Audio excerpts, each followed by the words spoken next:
소금이 만일 그 맛을 잃으면 무엇으로 짜게 하리요?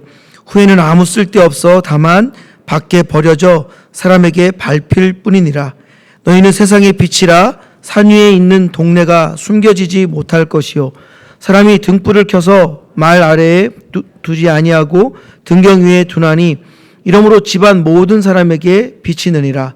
이같이 너희 빛이 사람 앞에 비치게 하여 그들로 너희 착한 행실을 보고 하늘에 계신 너희 아버지께 영광을 돌리게 하라.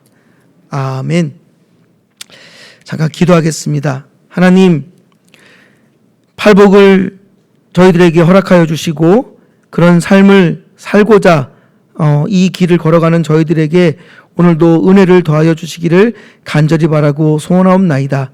하나님은 우리가 소금 되기를 원하시고 하나님은 우리가 빛 되기를 원하신다고, 너희들이 살아있는 목적이 이유가 이것이다라고 오늘 말씀하여 주십니다. 하나님, 저희가 있어 이 세상이 조금 썩어지는 속도가 늦어지게 하여 주시고 저희가 있어 이 어두운 세상이 조금 밝아질 수 있도록 인도하여 주시옵소서. 그러나 결국에는 망할 것이고 결국에는 멸망의 때가 될 때에 하나님, 축복의 통로를 통하여, 교회를 통하여, 성도를 통하여 많은 주님의 백성들이 주님께 돌아오는 놀라운 역사가 이 시간에도 일어날 수 있도록 저희들에게 힘과 능력을 더하여 주시옵소서. 다시 말씀으로 셈 얻기를 원하오니 주님 함께하여 주시옵소서. 감사드리며 살아계신 예수님의 이름으로 간절히 축복하며 기도 올려옵나이다. 아멘. 제가 수수께끼 하나 내드리겠습니다. 수수께끼는 정답이 있는 건 아닙니다.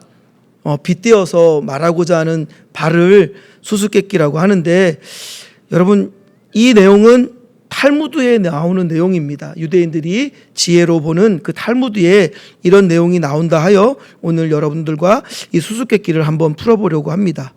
사람의 눈동자는요, 여러분 제 눈동자 보이시죠? 제 눈동자, 여러분 눈동자도 마찬가지로 거울을 보시면 검은 부분과 흰 부분으로 이루어져 있습니다. 그런데 검은 부분만을 통해서 사물을 볼 수 있다라는 것이죠. 왜 그럴까요? 이거는 수수께끼입니다. 정답이 있는 게 아니라 뭔가 지혜를 얻고자 하는 그런 마음에서 이런 것을 냈는데, 그 기록된 책에 보니까 이렇게 비유하고 있었습니다. 인생은 어두운 곳을 통해서 밝은 곳을 바라봐야 하기 때문이라고, 그게 우리의 눈과 같다라고 그렇게 탈무드에 나왔습니다. 그래서 제가 인류 역사에서 가장 어두운 곳이 어디일까 고민을 해봤습니다. 여러분, 우리 인류 역사에 가장 어두운 곳이라고 한다면 성경의 창세기의 아담 이야기가 바로 가장 어두운 곳일 것입니다. 하나님께서 온 세상을 창조하시고 마지막에 하나님의 형상으로 지혜롭고 거룩하고 의로운 존재로 아담을 창조하셨습니다. 그리고 그 아담에게 명령하십니다. 창세기 1장 28절 말씀을 읽어드릴게요. 하나님이 그들에게 복을 주시며 하나님이 그들에게 이르시되 생육하고 번성하여 땅에 충만하라. 땅을 정복하라. 바다의 물고기와 하늘의 새와 땅에 움직이는 모든 생물을 다스리라 하시니라 라고 하나님께서 아담에게 명령하고 계십니다. 사실 하나님께서는 아담에게 온 세상을 염두에 두고 말씀하셨지만 창세기 2장을 보면 에덴 동산에 국한해서 명령하신 것을 알 수 있습니다. 창세기 2장 15절 말씀도 읽어드릴게요. 잘 들어보세요. 여호와 하나님이 그 사람을 이끌어, 아담이겠지요, 아담을 이끌어 에덴 동산에 두어 그것을 경작하며 지키게 하시고 라고 이렇게 기록하고 있습니다.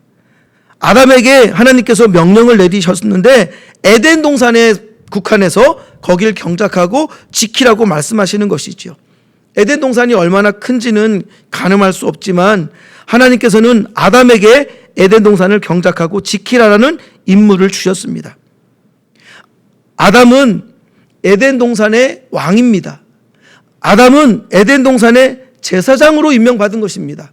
제가 왜 이렇게 말씀드리냐면 성경에서요, 지킨다라는 이 단어를 사용할 때에는 주로 제사장에게 사용을 합니다. 제사장들에게 성막을 더럽힘 없이 지켜라라고 할 때 그 지킨다라는 단어를 지금 아담에게 2장 15절에서 경작하며 지키라고 하는 그 단어와 같게 사용하고 있는 것이니까 하나님은 에덴 동산을 마치 성전처럼 생각하신 것이에요. 그리고 아담을 왕처럼, 아담을 제사장처럼 세우셔서 지켜라 라고 말씀하시는 것입니다. 그러나 아담은 불순종으로 인하여 하나님께서 명령하신 그 말씀에 실패하고 만 것이지요. 그래서 저는 그 지점이 인류 역사의 가장 어두운 곳이다. 그곳에서부터 밝은 곳을 봐야 된다라는 것이 우리의 인생이다라는 것을 한번 적용해 봤습니다. 결국 아담의 불순종은 범죄가 되었고 그 범죄로 인하여 인간의 타락뿐만 아니라 온 세상의 타락을 초구하게 됐던 것입니다. 여러분, 아담만이 아니라 땅도 저주받았다라는 것을 창세기를 통해 확인할 수 있지요. 아담은 더 이상 자신의 임무를 수행할 수 없게 되었습니다. 이렇게 첫 아담은 자신에게 부여된 하나님께서 명령하신 그 문화 명령을 지키는데 실패하고 말았던 것입니다. 그러므로 말미암아 아담 이후에 계속 후손이 이어지지 않습니까? 그 후손들이 많은 문화 명령을 이행하려고 하나 아니요, 광범위하게 계속해서 부패한 상태가 되고 말았다라는 것입니다. 인류 역사에서 인간이 제 아무리 기념비적인 훌륭한 문화 발전을 이루고 훌륭한 성취를 이루어냈다 할지라도 그것은 죄로 오염되어 있기 때문에 하나님이 받으시거나 하나님을 영화롭게 할 수 없는 것이 되고 말았다라는 것입니다. 지난 주간 새벽 기도회 때 잠깐 말씀드렸습니다. 하나님을 영화롭게 함으로써 하나님을 영원토록 즐거워하는 그 인간의 최고의 목적을 이루는 방법이 무엇이냐? 성경은 4가지를 말하고 있습니다. 그게 어떻게 올해 우리 교회 표와 맞아 떨어졌습니다. 하나님을 영화롭게 하고 하나님을 영원토록 즐거워하고 하나님을 기뻐하는 것, 그것은 바로 말씀과 기도인 것입니다. 여러분, 이 말씀과 기도는 우리를 거룩하게 만듭니다. 우리를 성령 충만하게 하는 방법입니다. 그리고 찬양과 전도는 우리의 사명인 것이죠. 이 땅 살아가면서 그 사명을 감당하기 위해 우리는 때를 얻든지 못 얻든지 전도하는 것이고, 그리고 사명을 감당하기 위해 오늘도 나를 통해 역사하시는 하나님을 찬양하고 찬송하는 것이지요. 이것이 바로 하나님을 영화롭게 하는 것이며 영원토록 하나님을 즐거워하는 인간의 최고 목적을 이루는 방법인 것입니다. 여러분, 인생은 어두운 곳을 통해서 밝은 곳을 바라봐야 된다고 말씀드렸습니다. 이제 어두운 곳은 여러분들이 알았으니까, 그럼 밝은 곳은 어디일까? 밝은 곳은요, 바로 둘째 아담으로 오신 우리 주 예수 그리스도께서 오신 그 곳입니다. 둘째 아담으로 오신 예수님께서 하신 일이 뭘까요? 그저 자기 백성들을 저들의 죄에서 구원하신 것, 그것만이 유일한 것이었을까요? 아닙니다, 여러분. 첫째 아담이 하나님의 명령을 수행하지 못하고 순종하지 못해서 실패할 그 모든 것들을 완전하게 회복하신 것이 예수님께서 행하신 일인 것입니다. 즉, 첫 아담에게 주어졌던 그 문화 명령들을 완수하셨고 그 후에 들어갈 하나님 나라의 영광을 위해서 모든 것을 성취하신 것이죠. 그래서 예수님이 십자가에서 돌아가시는 그때에 마지막에 하신 말씀이 다 이루었다라고 하시는 것입니다. 다 이유가 있는 것이지요. 아담이 실패로 돌아가게 했던 그 모든 것들을 다 완성하였고 다시 회복하였고 성취하였다라고 말씀하시면서 다 이루었다. 내가 죽는다라는 그런 단순한 의미가 아니라 다 이루었다. 하나님의 명령을 다 수행하였다라는 의미로 다 이루었다라는 그 말씀을 마치시고 숨을 거두게 되는 것입니다. 그래서 바울은 수많은 바울의 서신을 통하여서 우리가 늘 강조하는 말이 뭐냐면 예수 그리스도 안에 있어라. 예수 그리스도와 연합해라. 예수 그리스도와 하나 되라 라는 것을 말하고 있는 것입니다. 예수님과 하나 되지 않으면 우리는 영원한 죄인으로 오염된 모습으로 하나님께 보여질 수밖에 없는 것이죠. 주님의 보혈로 덮여지지 않으면, 주님의 보혈과 우리가 하나 되지 않고 연합되지 않고 우리가 주님 안에 있지 않으면 하나님은 우리를 볼 때 그냥 죄인된 모습으로 보게 되는 것이지만 예수 그리스도로 연합하고 하나 되고 그 보혈로 덮여 있으면 우리를 예수님처럼 봐주시게 되는 것입니다. 그래서 예수 그리스도와 연합된 모든 자들은 첫 아담이 받은 그 문화 명령을 성취하며 세상을 구속할 사명을 다시 받은 것이기 때문에 여러분, 성도는 그리스도께서 이루신 그 일을 자신의 승리로 누리며 그리고 장차 올 그 세상을 위해 하나님의 나라의 시민으로서 살아가야 하는 것이 마땅한 것입니다. 여러분과 제가 이 세상에서 어떤 의로운 일을 했어요. 여러분, 그것 때문에 우리가 하나님 나라 들어갈 권리를 얻는 게 아니에요. 우리가 교회를 몇 개를 세우고 성경을 몇 번을 읽고 전도를 몇천 명을 하고 그런 것 때문에 천국에 들어갈 권리를 얻는 게 아닙니다. 성도는 예수 그리스도 안에 있을 때 주님의 피 때문에, 그 보혈의 능력 때문에, 주님의 그 은혜로 말미암아 장차 올 세상 이미 하나님 나라의 시민이 되었다라고 그렇게 선포해 주시는 것입니다. 이 땅에서는 단지 이 생명이 있는 동안 천국 백성답게, 하나님의 자녀답게 살아갈 책임만 우리에게 주어져 있는 것이죠. 여러분과 제가 무슨 힘이 있어서 이 세상의 구속을 이룰 수 있습니까?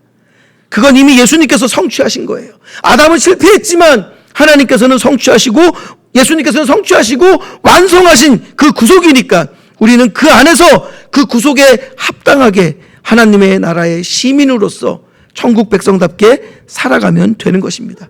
그걸 오늘 예수님께서는 소금이라고, 빛이라고 이렇게 비유하시면서 우리에게 말씀하시고 있는 것입니다.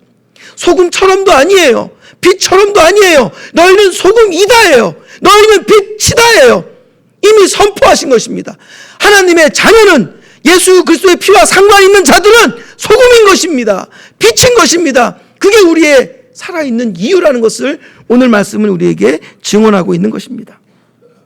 예수님께서 처음 창조를 회복하러 오신 게 아니에요. 예수님은 새 창조를 이루시고 새 창조 속에 속한 모든 복을 자기 백성들에게 주시기 위해서 오신 것입니다. 그래서 고린도후서 5장 17절 말씀은 이렇게 기록하고 있습니다. 누구든지 그리스도 안에 있으면 새로운 피조물이라. 이전 것은 지나갔으니 보라 새 것이 되었도다라고 하고 있는 것입니다. 우리가 수십 년을 이 몸으로 살았지만 예수 그리스도와 만난 그 순간부터 우리는 새 피조물이며 새로운 것이 되어서 주님과 함께 살아가는 그런 존재가 바로 성도라는 것입니다. 그리스도인이라는 것입니다.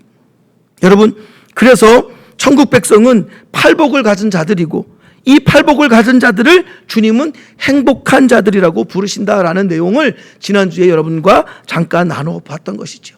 이 말씀 뒤에 이어서 너희는 소금이야, 너희는 빛이야, 그게 천국 백성이 이 땅에서 할 일이야, 역할이야 라고 말씀하시는 내용이 오늘의 내용인 것입니다.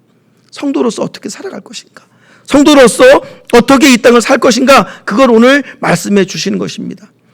여러분, 어두운 곳, 그 아담이 실패한 그 자리에서 이것을 덮으시고 성공으로 완성하시고 성취하신 그 예수님을 밝은 곳으로 이렇게 우리는 두 곳을 살펴본 것입니다. 그럼 남은 건 뭐예요? 이제 이 어두운 곳에서 밝은 곳을 바라보는 게 인생이니까 이 안에 지금 우리가 있는 거잖아요, 여러분들. 우리는 지금 여길 바라보고 있는 거예요. 오늘 장로님 기도해 주신 것처럼 우리는 여기서 세상을 바라보는 자들이 아니라 우리는 여기서 살아있음에 천국을 바라보고 밝은 곳을 바라보고 하나님과 예수님, 성령님을 바라보는 자들이 여러분과 저인 것인데, 하나님이 우리에게 사명을 하나 주셨다고요. 그거 뭐냐면 여기 있는 자들이 너희를 통하여 여기를 볼 수 있었으면 좋겠다라는 것입니다. 그래서 너희는 소금이 되어야 된다고 말씀하시는 거예요. 너희는 빛이 되어야 된다고 말씀하시는 거예요. 너희들이 소금 되고 너희들이 빛 되어야 이들이 나를 볼 수 있다라고 말씀하시는 것이 오늘 본문의 내용인 것입니다.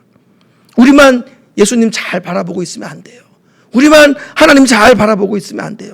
이 첫째 아담에 속한 이 세상 사람들, 둘째 아담에 속한 여러분들과 저를 통해서 예수님을 바라볼 수 있도록, 예수님을 만날 수 있도록, 예수님을 믿을 수 있도록 여러분과 저에게 사명을 주신 것입니다. 그래서 제가 오늘 말씀의 제목을 이 세상에 그리스도를 믿는 성도가 없었으면 어떻게 됐을까라는 그런 의문으로 여러분들과 이 제목으로 말씀을 나누고자 했습니다. 여러분, 이 세상에 예수님을 믿는 여러분과 제가 없었다면 어떻게 됐을까요? 어떻게 됐을까요? 여러분, 벌써 망했을 것입니다. 벌써 망했을 것입니다. 그런데 왜 아직 이 세상이 안 망했냐면 누군지는 모르겠는데 소금의 역할을 너무 잘하고 있는 거예요. 소금처럼 사는 그리스도인이 있는 거예요. 소금으로 사는 그리스도인이 어디선지는 모르겠는데 빛으로 사는 그리스도인이 있기 때문에 이 세상이 아직 망하지 않고 그 시간이 늦추어지고 있는 것입니다. 오늘 주님은 여러분과 제가 그런 소금과 그런 빛이 되기를 원하신다고 이 말씀을 통해 우리에게 교훈하고 말씀하고 계시는 것입니다. 여러분, 사명을 완수하시는 여러분과 제가 되기를 간절히 바라겠습니다. 예수님께서는 여러분과 제가 이 썩은 냄새나는 이 세상에 소금처럼 방부제 역할을 좀 하다가 와라라고 말씀하시는 거예요. 그래서 생명도 주시고 이 호흡을 연장시켜 주시는 거예요. 이게 주님의 의도인 것이죠. 이 세상은 지금 종말을 향해 가고 있습니다. 복음의 눈이 아니라 여러분 세상의 눈으로 이 땅을 보면 점점 더 발전하고 화려하고 더 좋은 세상이 올 것 같은 그런 것이 여러분에게 느껴질지 모르겠습니다. 이건 잘못된 눈이에요. 이건 세상의 눈이에요. 복음의 눈으로 보셔야 됩니다. 복음의 눈으로 이 땅을 보면 세상은 이미 아담 그 순간부터 썩어지는 그런 본질적인 썩음을 가졌고 점점 더 심하게 부패해져가는 그런 세상인 것이에요. 거기에 여러분과 저를 심어 놓으신 이유는 그 부패를 좀 더 지연시키고 주님이 다시 오시고자 하는 그것을 조금 더 연기시켜서 여기에서 이리로 와야 되는 사람들을 한 명이라도 더 구원하시기 위한 그런 하나님의 마음이 숨겨진 것이에요. 그게 교회여야 되는 거예요. 그게 성도여야 되는 거예요. 오늘 그걸 우리에게 말씀하시고 있는 것입니다. 이 세상을 향해 주님은 소금의 사명을 감당해라. 이 세상을 향해 너희는 빛의 사명을 감당해라 라고 말씀하시는 것입니다. 솔직히 여러분, 살림하시는 분들 잘 아시겠지만 소금이 썩어지는 것을 완전히 막을 수는 없습니다. 그렇죠? 그러나 그 소금이 하는 역할이 뭐예요? 조금 더디게 한다라는 것이죠. 부패의 속도를 좀 지연시키는 것. 부패해가는 그 음식을 조금 완전히 지켜낼 수는 없지만 지연시키는 것. 여러분, 안동에 간고등어가 유명하게 된 이유가 무엇입니까? 그 경북 내륙 지역에서 간고등어가 유명하게 된 이유는 해안가에서 고등어를 사가지고 그쪽으로 옮기는 동안 거기에 차있던 물들이 빠지면서 거기에 간기가 남아서 그 소금기가 그것을 썩지 않게 마련하여 주어서 안동의 간고등어가 그렇게 유명한 간고등어가 되었다는 그런 유래가 있습니다. 마찬가지인 것이죠. 이 세상에 살지만 우리에게 그런 소금과 같은 역할을 통하여서 이 세상이 부패하는 속도를 지연시키고 그리고 좀 더 만나는 그 맛은 복음의 맛인 거예요. 그 맛은 구원의 맛인 거예요. 그것을 맛보게 하는 게 여러분과 저의 역할이라는 것입니다. 그것을 주님이 기대하시면서 소금이 부패되어가는 세상을 변화시킬 수는 없어도 부패를 지연시킬 수 있다라고 주님의 의도를 우리에게 말씀하시는 것입니다. 세상의 부패가 지연되는 동안 우리에게 할 일은 복음을 전하는 일, 우리를 통해 예수님을 보게 하는 일, 우리를 통해 예수님을 만나게 하는 일, 우리를 통해 예수님을 믿게 하는 일들을 여러분과 제가 해야 된다는 것입니다. 계속 지연하고 계시지요. 한 사람이라도 더 구원하시려고. 한 사람이라도 구원하시려고. 마치 신들러 리스트의 그 신들러가 유대인들 한 명 한 명을 더 구원하기 위해 여러분 자기가 가진 모든 재산을 다 팔아가지고 유대인들을 살려내지 않았습니까?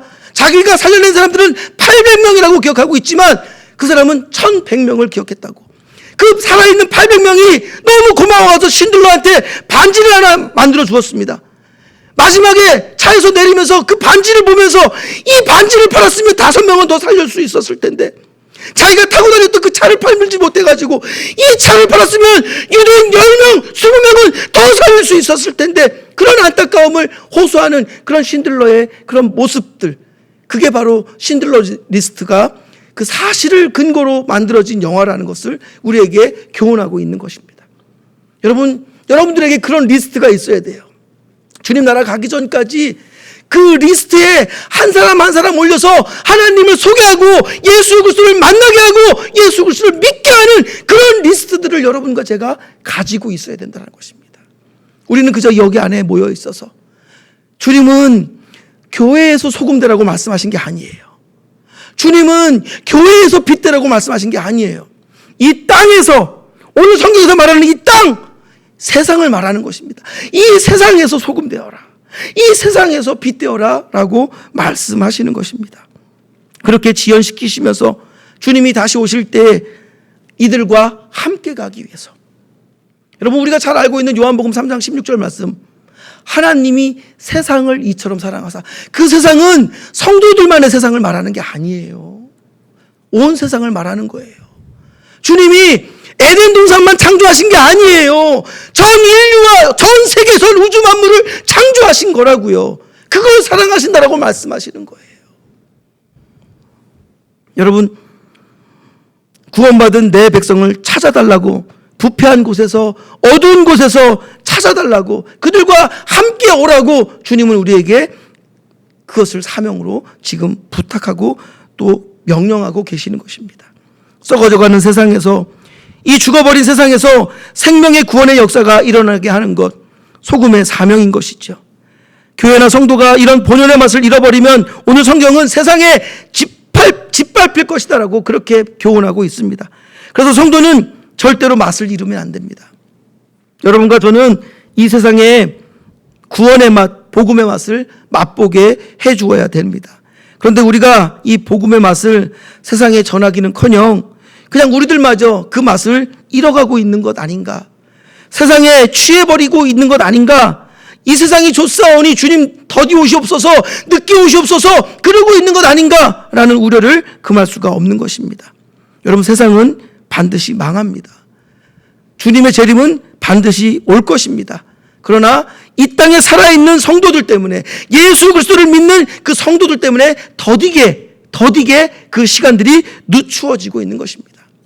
교회가 제 역할을 못하니까, 한국교회와 한국교회 성도들이 제 역할을 못하니까 지금과 같은 일들이 일어나는 것입니다. 짓밟힘을 당하는 것이지요. 교회를 향해 손가락질하고 사기꾼 같다, 이중인격자 같다, 거리를 두고 싶은 사람들이다 라는 말을 듣는 이유가 바로 우리가 소금되지 못했기 때문에, 바로 우리가 빛되지 못했기 때문에 듣는 이야기라는 것입니다. 여러분, 이 땅에 사는 동안 세상에 짓밟히지 않기 위해서 철저하게 구별된 삶을 사셔야 됩니다. 그래서 성도는 영적인 긴장을 늦추시면 안 돼요. 왜냐하면 이 마귀는요, 성도들이 영적인 긴장을 늦췄는지 풀렸는지 안 풀렸는지 이걸 기가 막히게 알아차리거든요. 우는 사자같이 다니며 먹잇감을 찾는다 하지 않았습니까? 그래서 저는 신앙생활이라는 말과 주일성수라는 말보다는 생활신앙이라는 말과 매일주일이라는 말을 더 좋아합니다. 우리가 신앙생활하는 건 맞는데 신앙생활보다는 생활신앙이 더 낫겠다라는 것입니다. 장로님 기도해 주셨지만 주일만 반짝한 신앙인이 아니라, 옛날에 유명했던 그 썬데이 크리스찬이 아니라 월요일부터 토요일까지도 크리스찬으로 살아야 되는 것이 우리의 생활신앙이라는 것입니다. 오늘만이 주님의 날이 아니라, 주일 성수는 이 일요일만 하는 것이 아니라 월요일부터 토요일까지도 매일 주님의 날이라는 것을 기억하는 것이 하나님의 자녀의 본분이라는 것을 저는 믿습니다. 성경은 이 세상을 어두운 곳이라고 말하고 있습니다. 그 어떤 인간의 노력으로도 이 세상을 밝게 할 수는 없습니다. 발전시킬 수는 있겠지요. 그러나 주님은 위대한 정치가 아니면 무슨 발명가, 철학가 이들을 빛이라고 하지 않으시고 바로 여러분과 저를 세상의 빛이라고 그렇게 부르고 계십니다. 그렇기 때문에 여러분과 제가 빛의 역할을 제대로 못하면 이 세상 사람들이 주님을 볼 수가 없는 거예요. 주님을 만날 수가 없는 거예요. 여러분, 이 사람들에게 밝은 빛 볼 수 있는 기회를 여러분들과 제가 제공해 줄 수 있기를 간절히 소원합니다. 하나님께서는 이 세상을 인간이 번성하고 충만하여 지배하고 정복하는 곳으로 창조하셨는데, 아담이 실패하고 인간의 타락을 가져오면서 마귀가 당분간 지배하는 곳이 되고 말았습니다. 누가복음 4장 6절에서 우리에게 이야기해 주고 있습니다.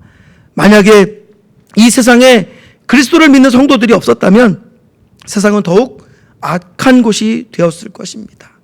더 살인이 많았을 것이고 더 많은 죄악들이 범람하는 곳이 이 땅이 되었을 것인데, 그래도 이나마 교회가 있고 그래도 이나마 성도들이 있기 때문에 이것이 더디게 진행되는 것인데, 이 역할을 잘 감당하지 못하여서 오늘 하나님 앞에 우리가 회개해야 될 일들이 너무너무 많다라는 것을 제 스스로도 여러분도 깨닫게 될 줄 믿습니다.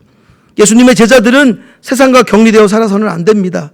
이 세상에 소금과 빛이기 때문에 여기와 격리되어서 딴 곳에 가서 산에 올라가서, 여러분 그렇지 않습니다. 이곳에서 소금이 되어야 되는 거예요. 이곳에서 빛이 되어야 되는 것이에요. 하나님께서는 여러분과 이 세상에서 살아갈 목표로 우리에게 소금 되라고 빛 되라고 사명을 주신 것입니다. 그래서 이 세상 살면서 이 세상을 향하여서 염세주의자처럼 비판주의자처럼 그렇게 세상을 향해 손가락질 할 필요 없어요. 세상은 어차피 망해가는 거예요. 그런 곳이에요. 그런 곳을 여러분과 제가 지금 지연시키면서 막아내고 있는 거예요. 그게 우리의 사명이니까. 지금 우한폐렴 이 코로나19 바이러스 전염병이 9개월을 넘어가고 있습니다. 이게 지속되면서 코로나 블루라는 병이 생겼습니다. 즉 코로나로 인하여서 우울증을 호소하는 사람들이 많아지고 있다는 그런 결과 보고인 것입니다. 성도들 중에도 있을지 모르겠습니다. 여러분, 이 병의 첫 단계는 불안 증세래요. 불안하다는 것입니다. 두 번째 증세는 화가 나는 거래요. 분노래요. 분노. 너무 우리를 막 이렇게 옥죄어 오는 것 같으니까. 그리고 세 번째는 그런 내 자신을 보면서 너무 우울해지고 막 삶의 의욕을 느끼지 못하고, 그래서 생명까지 위협받는 그런 일들이 많다라는 것입니다. 지금 죄송한 말씀이지만 터질 폭탄들이 너무 많습니다. 한국과 세계, 여러분 그런 것들이 아직 다 터지지도 않았는데 지금 우리가 혹은 이 분노와 아니면 불안과 아니면 지금 이 우울감에 빠져 있는 이 세상 사람들 혹은 성도들 중에서도 연약한 자들이 있을 것 아니겠습니까? 이런 자들을 축복의 통로가 된 여러분과 제가 이들에게 밝은 곳이 있다. 밝은 곳이 있다. 우리 예수님을 바라봐라. 예수님을 만나게 해주고 예수님을 믿게 해주는 그런 역할들을 여러분과 제가 이 마지막 때에 해야 되는 것입니다. 이런 때일수록 교회와 성도들은 죄로 오염된 이 어두운 곳에 사는 세상 사람들에게 밝은 곳을 바라보라고 복음으로 인도하는 그런 여러분과 제가 되기를 간절히 바라겠습니다. 그러나 명심할 건요, 여러분. 우리가 자체적인 그런 빛이 될 수는 없습니다. 우리는 반사체예요. 우리 안에 계신 예수님을 반사시켜가지고 이들에게 보여주는 것이죠. 여러분과 제가 주님과 연합할 때 가능한 일이고 예수 그리스도 안에 있을 때 가능한 일입니다. 주님이 내 안에 들어와 사실 때에 이 빛을 비출 수 있게 되는 것입니다. 이 일 또한 성령 충만해질 때 가능한 것이며 그 성령 충만은 말씀과 기도로 가능하다라는 것이죠. 여러분, 그리고 우리 인생에 주님께서 남겨주신 사명은 바로 찬송과 전도라는 것. 여러분, 이 왼쪽에 붙어있는 것 정말로 올해는 너무나도 퇴색되어 버린 그런 교회 표가 되어버렸는데 남은 3개월 동안 여러분들이 명심하시고 우리의 거룩함을 위해 말씀과 기도에 전념하시고 우리의 사명을 위해서 찬송과 전도에 전념할 수 있는 여러분과 제가 되기를 간절히 바라겠습니다. 성경은 이 빛이 뭐라고 말하냐면 성도들의 착한 행실이라고 말하고 있습니다. 여러분들의 선한 눈빛, 여러분들의 선한 말, 여러분들의 돕는 그 손길, 그런 것들을 성경은 빛이라고 말씀하시고 있는 것이죠. 이 일 때문에 손해보는 일이 생겨도 주님 때문에 손해보는 일이니까 주님이 기억하시면 족할 줄 믿습니다. 여러분들이 억울한 일 당하셔도 여러분 주님 때문에 당하는 억울함이라면 주님이 기억해 주시면 족할 줄 믿습니다. 여러분 혹시 우울하거나 아니면 화가 나 있거나 아니면 불안하신 분들, 여러분 말씀을 의지하십시오. 염려하지 마라. 내가 네 마음과 생각 지켜줄 거다 말씀하시지 않았습니까? 걱정하지 마십시오. 염려하지 마십시오. 주님만 바라보시는 여러분과 제가 되기를 간절히 바라겠습니다. 화내지 마십시오. 교회 안에서 성도들끼리 하나 되라고 말씀하시는데 할 수만 있으면 모든 사람들과 화평하라고 화목하라고 말씀하시는데 의견 충돌할 때문에 왜 우리끼리 싸우고 그러는 것입니까? 그러지 마십시오. 그건 성경적인 게 아니에요. 그건 전혀 이 땅에도 도움이 안 되고 교회에도 도움이 안 되는 모습입니다. 화내지 마시고 서로 이해해 주시고 서로 도와주시고 서로 평화하고 서로 화목하는 그런 여러분과 제가 되기를 간절히 바라겠습니다. 여러분 우울해하지 마십시오. 우리에게는 주님이 있으니까, 주님이 내 안에 살아계시니까 그 주님만 믿고 오늘뿐만 아니라 이 한 주간도, 그리고 우리의 호흡이 끝나는 그날까지도 그 승리를 이어가시는 여러분과 제가 되기를 간절히 바라겠습니다. 기도합니다. 하나님, 저의 인생의 최고 목적인 하나님을 영화롭게 함으로써 영원토록 즐거워하는 그 방법은 말씀과 기도다. 그리고 찬양과 전도라는 것을 저희들이 잊어버리지 않게 하여 주시옵소서. 오늘도 이 세상을 소금과 빛으로 살기를 원합니다. 우리 사랑하는 선교가족 한 분도 빠짐없이 교회 다니는 것만으로 됐다라는 생각을 버리게 하시고 늘 성령 충만하게 하셔서 팔복의 성품을 나타내고 이 세상에 그 썩어져가는 속도를 지연시키는 그런 성도들 되게 하여 주시옵소서. 그것은 우리의 착한 행실로 이루어지는 것이라 오늘 교훈하고 계시오니 하나님, 구원의 맛을, 복음의 맛을 이 세상에 맛보일 수 있는 그런 소금과 빛된 성도들로 살아가게 하여 주시옵소서. 감사와 찬양과 영광과 존귀를 우리 아버지 하나님께 올려드리며 살아계신 예수 그리스도 이름으로 간절히 축복하며 기도 올려옵나이다. 아멘. 오늘 복음성가 하나 준비했는데요, 우리 두 번 함께 불렀으면 좋겠습니다. 내가 그리스도와 함께 십자가에 못 박혔나니 함께 찬양하겠습니다.